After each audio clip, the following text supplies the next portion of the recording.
Hello, Dental Team listeners. This is Kiera, and today is a great day. I am so excited for this podcast. I am excited to be chatting with you. I feel honored. Where are we at? Are we hanging out? Are we going on a walk together? Are we getting ice cream together? Are we picking up the kids? Are we driving to work? Are we driving home from work? Are we sitting in traffic? Wherever we are, I hope it's a great day. And I hope that even if it wasn't the best day, that you're choosing to make sure that today is going to be an epic day, that you're choosing yourself, that you're choosing happiness, that you're choosing this incredible life. And you remember at one point, the life you're living is the life that you were dreaming of. And how blessed are we to be able to live this magical life that we get to. So today, I just want to walk you through how to go from a practice operator, where you're doing all of it, to a true CEO and what needs to change to be able to lead at the next level. So I think this is so fun because owning a practice is very, very, very different than operating a practice. Would you agree? And so like, if you're still in the weeds, you're still doing the day-to-day, you're not yet the CEO of your practice. And so this is something where I wanted to kind of walk you through, like, what does that even look like? Because for some of us, we don't even know what the destination looks like. So we're like, well, I can't even visualize it. So therefore I can't even like create it. And I want to make sure that I help you see what that path can be, help you understand what it can look like if you choose that you want to do it. This is something where Dental Team's mission is to truly help doctors stop running on survival mode and start leading strategically. So whether you want to be the CEO where you're out of the chair, whether you want to still be the operator where you do some dentistry, but you have the options because you know what that can look like. So that's what we're about. And today it's going to be going from busy operator into visionary, going from day to day to the big picture. And it's so fun because I actually was talking to a client this morning who actually, it's been about a 3-year journey, has now rounded the bend to where they had their last day of clinical dentistry and they're stepping fully into the CEO role. And as we were chatting, we talked about how it's a mind trip. It's a full-blown mind trip. And how I told them, I said, it's crazy because I'm actually doing this podcast today. I'd already planned that I wanted to talk about this. So it was so serendipitous that we chatted today. But I said, isn't it wild how like what we dreamed of, like you go through dental school and you go through all these things, to walk away from that, to have associates, to have different people. Just like me, when I consult, I still do some consulting, but I do a lot more of running the business, owning the business, and not as much in the day-to-day anymore. And I'm so grateful for the team of Dental Team that allows me to be in my sweet spot, the visionary role, to enjoy it and to allow them to be in their sweet spots. And this doctor and I, we were chatting and he just said, like, Kiera, it's weird. Like, I don't even know what being a CEO looks like. And I have another doctor and he said, Kiera, it's so weird to go from being clinical all the time to working on the business, but it's so fun to work on the business and to be the CEO that can look. And as I was talking to the doctor this morning, they're thinking about doing a DSO and wondering what they want to do with that. And he was just like, I don't even know. And so we started talking and we were rattling off all these things. And he was like, that's what I need to be doing as a CEO. That's why I need to have the time not in the chair, is so that way I can drive this business in the direction it needs to go. And so again, today's podcast is not to say that you need to step away from the chair. As you can see, there's one client who is completely out of the chair. There's another client who works 1 or 2 days clinically. Myself, I still do a day of consulting, and then I still do podcasting, and I do the things that light my fire that I still enjoy doing. But there's a path of how do you get there? And it was kind of like when I used to be a treatment coordinator and a dental assistant and I became an office manager, and I'm like, I don't even know what I'm supposed to do. All of these are different layers. I almost want you to think kind of like the Wi-Fi symbol. Like you go through different layers and it's different identities. And it's kind of like you pop through and you look around and you're like, I don't even recognize this neighborhood. Like, I don't even recognize the neighborhood of CEOs. I don't even recognize the neighborhood of working 2 days of clinical. I don't even recognize the neighborhood of where my leadership team does the bulk of all the pieces that I'm doing. Like, I don't actually have to do the hiring and firing anymore. I don't have to do all the one-on-ones anymore. Like, you pop your head up into a different neighborhood, and it's a loss of identity, and it's a taking on of a new identity, and it's a morphing. I remember talking about this. Gosh, this is like in the archives of podcasts. If you want to go look, go to thedentaleteam.com, click on podcasts and type in like sloughing and snake, and you'll probably find it. But I talked about this years and years ago of how when you evolve from being this operator to this owner, it's kind of like a snake, and you have to like literally like slough off the old version of you to allow space to become the version that you need to be. And so just kind of going through like, what does it even look like? And if I wanted to, or just maybe propose or think about, because I always believe like the more knowledge you have and the more, I think, vision or maybe just like thought, right? Like I never even thought about it. Like I never even thought that my practice could make 100,000. Like what if it made 200,000 a month, or what if it made 300,000, or there's a practice doing 550 a month, or there's a practice who's literally doing $1 million a month. I have an office that like all their offices are producing. They've got multi offices, and they're producing between 350 and 450 a month, every one of their offices. And I say this not for you to compare and to beat yourself up and say like, oh my gosh, I'm not even there, Kiera. I'm only doing 30,000. I want all of us just to say there are other neighborhoods, there are other visions. And I wanted today to just show a picture, and then you get to pick up whatever you want or don't want from this vision. There is no right. You have to get here. It's just, I want to show you and paint a picture in case you're thinking about it. So that way you look at life, look at your practice, look at your decision making differently at whatever stage you are in your business. So there's no judgment. There's no expectation. That's something I love about Delegating is I've got clients that are producing 7,000 a month. And I've got clients that are producing, oh gosh, like 1.2 to 2 million a month. It's insane. I've got clients that are at 80% overhead. Don't worry, they're brand new, all the way down to a 35% overhead. All of us are in different journeys. We're on different paths. We have different priorities. There's not a one size fits all in Delegating. It is a one size fits you. And then let's just make sure that we expand your knowledge base. That way you're making decisions educated rather than placed upon you.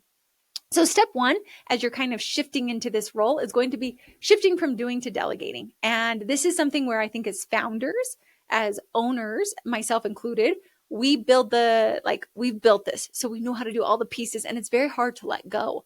The CEO builds the machine. They don't run every part of it. And so really thinking about that, like your job is to build the vision. Your job is to do these bigger partnerships. Your job is to build the culture, to be the lighthouse on the hill, but not the one rowing the boat. And so the way we do this is kind of like a time audit. So we write down every single thing that we're doing, and we look to see who could do this 80% as well as I can that we could delegate. And there's in some of our other podcasts and on our summit and in some of our things, we talk about a delegation ladder. And basically we like look at administrative tasks and scheduling tasks and TC tasks, and then all the way up to marketing and leadership tasks. And so how can we start to delegate these tasks out, and so you're not doing them all?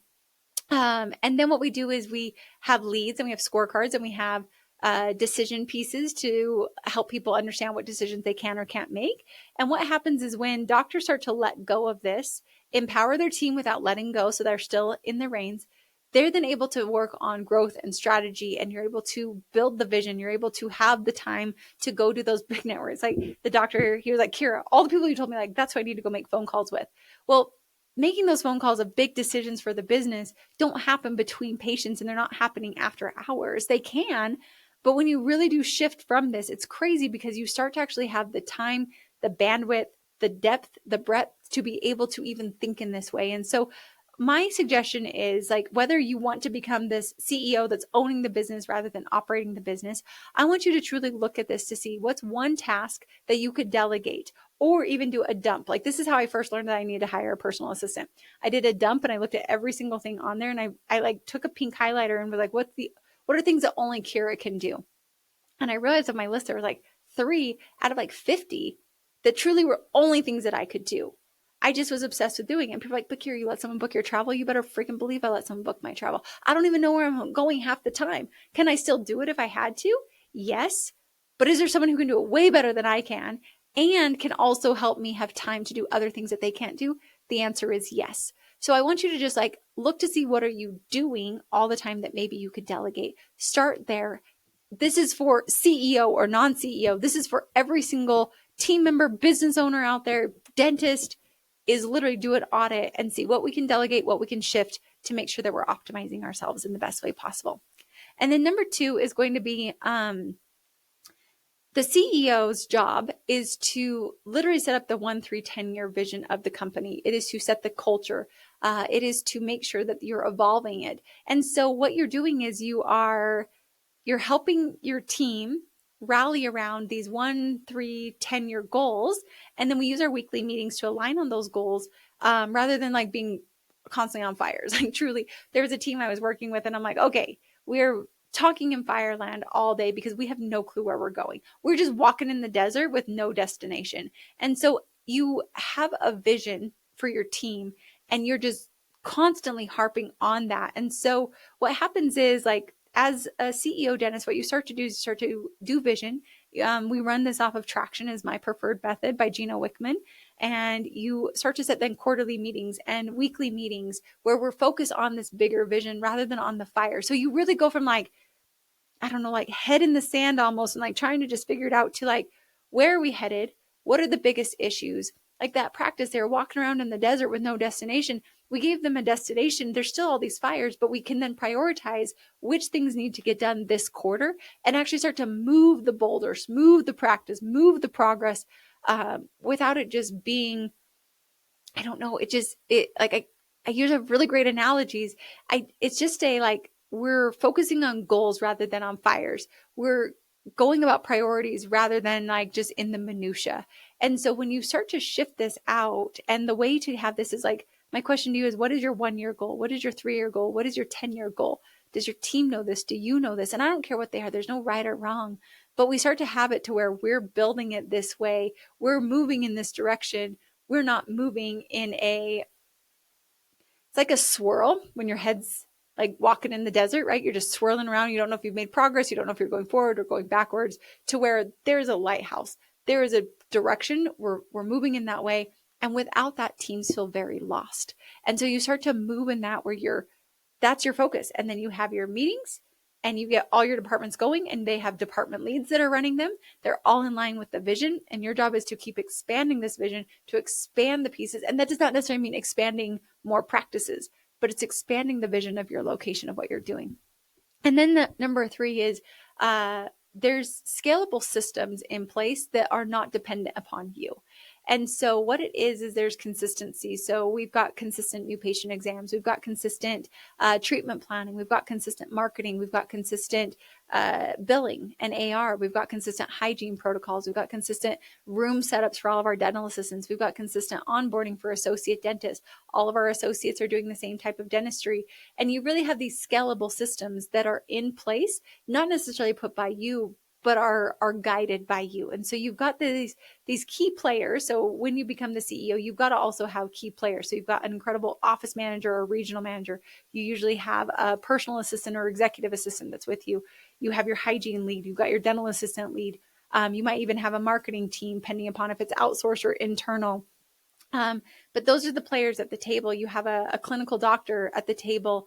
And so we have these scalable systems where they're constantly able to have the same results without the effort of needing to recreate it every single time. Like I remember Tiff and I, when we would bring on new hires, it was like, oh gosh, like build a new thing and build a new thing. And I was like, no, we have onboarding documents. We've got videos. We've got the way we do it. And there's still so much autonomy within all of it. But these are systems to where at a $1 million like practice up to a $20 million, that these can scale. So like the way you onboard at 1 million versus the way you onboard at 20 million will be very different. And I just want you to see, like, this is where we actually can assess, we can grow, we can evolve. And we've got these scalable systems. I recommend 2 times a year that you actually assess them. So we look at what's our operations manual, what's our onboarding, how are those? Do we need to change them? Do we need to adapt them? Do we need to morph them? And so this is where we start to build it out. This is where operations manuals become very paramount, because as a CEO dentist, your job is to delegate more. So you've got more time to vision. You lead with that vision and you help make sure all your leads know where they're going. They're leading and empowering their team. And I have this quote over here by Gandhi that says, a sign of a good leader is not how many followers you have, but how many leaders you create. So as a CEO who stepped out of clinical dentistry and you're now owning the business, you're delegating, you are leading with vision and having your leaders in your practice, and everything is systematized. Like literally everything is systematized and automated as much as possible, to where the business really is running whether you're there or not. And that's the true thing. Can I remove you, keep the vision? So your job is to keep the vision, but I take you out, slide you out, and you're not there for a month, for 2 months. And would the business still perform? Would the quality care and the patient care still be as optimal? Would the billing and the overhead and the accounting, would those all work whether you're there or not? And if we lost a key player, could we replace them with another key player and it would still run? This is how you start to create a business rather than a job. This is how you start to have team members that know how to scale and how to evolve and how to help and serve more patients with the same quality of care that you've set up. This is where it's no longer dependent upon you being a part and like having your hands in every single pot to make sure everything's going, because the pots get too big. There's too many pots for you to be able to handle. And so whether you want to become the CEO, visionary, owner, or you want to just have less like dependent upon you, these are very tangible and tactical for you today, right now, where you are.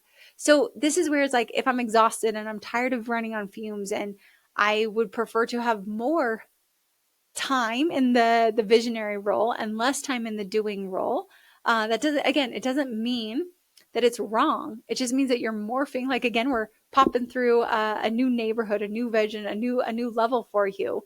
Then this is where we choose one of these things or something in all the areas, and we start to implement small little changes that start to make big changes over time. They say the days are long, but the years are fast. And so how can we start to put little things into place to help you scale your impact, scale your bandwidth, scale your time, and help empower other people that are going to be able to scale right along with you? So this is a sign for you to just think a little bit differently, to start looking at the broader vision, the bigger vision, the what could be possible, and then start to put things into place today. I do not care what your vision is. I do not care what you want to do. I do not care any of those things. Whatever your vision is perfect for you. I just wanted to paint a picture of what could be. What are other people doing? What are maybe some possibilities to where you start to think differently? You start to create differently. You start to hire differently. You start to train differently. You start to lead differently. You start to become the next best version of you because you knew you wanted to evolve into this. No person wants to be doing every single thing and burnt out and burnt to a crisp. No person does. Everybody wants to feel balanced, feel satisfied, to feel happy, to feel growth. Growth equals happiness. And so evolving into the next version of you is something that I feel is very paramount for you and your team to do. So think about this, mull on this. This is maybe a sign to think differently. And for all of you out there, I hope that you're thinking differently. And if you need somebody to coach you, to guide you, to get your team on board, you're like, gosh, don't want to be in the chair as much, but I don't know how to get my team on board with that. That's what we do. This is what we're experts with. So reach out, hello@thedelegating.com. We're happy to help you. And today, I hope you just think a little bit differently. Maybe question a few things. What could I delegate? How could I look at this differently? Do I have a vision for my team? Do I have scalable systems? And if not, pick one or two that you can do. And as always, we're here to help you. We're rooting alongside of you because your ultimate vision is our ultimate. Like, that's what we're passionate about. We want to help you get your ultimate vision. So reach out, hello@thedelegating.com. And as always, thanks for listening. I'll catch you next time on the Delegating Podcast.